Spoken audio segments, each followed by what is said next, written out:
Chapter 3 Tandior Elunir. Tandior remained at the monastery of Thalanor through the turning of a full year.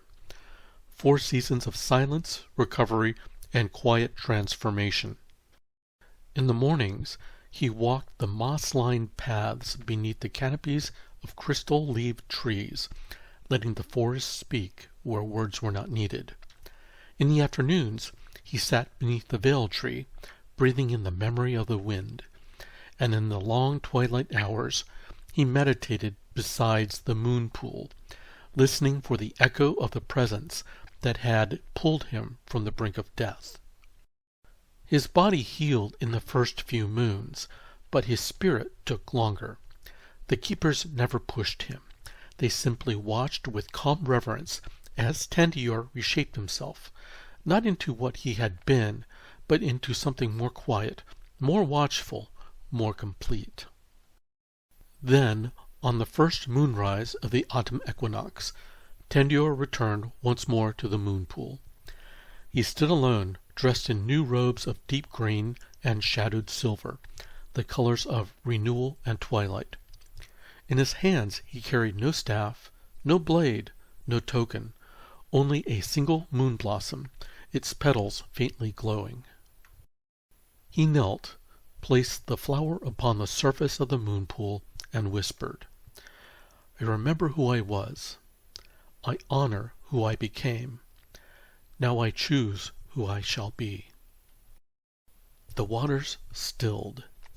The reflection that stared back at him was no longer wounded nor uncertain.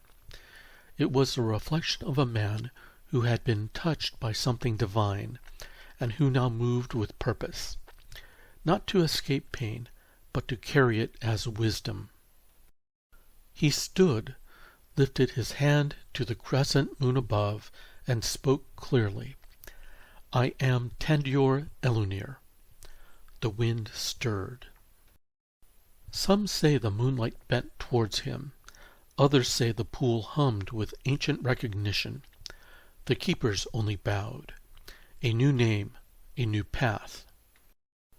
That night he gathered his things: a silent blade gifted by Salion, a rune-scribed cloak sewn in Thalanor's hidden looms, and a talisman carved from moon crystal, shaped like a listening ear. The next morning he left Thalanor with no fanfare, walking east beneath the canopy of golden turning leaves.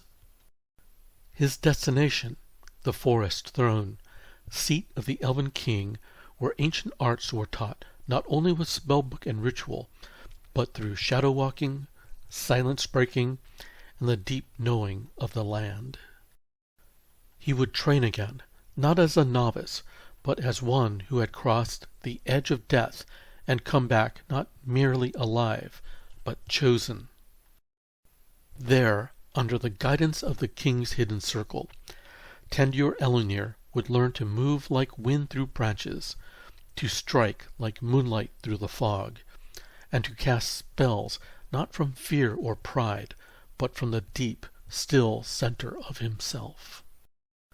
The forest throne did not yet know it, but one of its greatest agents was returning. Not the Tandior who had fled into the caves of Sakatha, but Tandior Elunir, marked by the god, shaped by silence, and destined for something far beyond what even the Moonpool could reveal.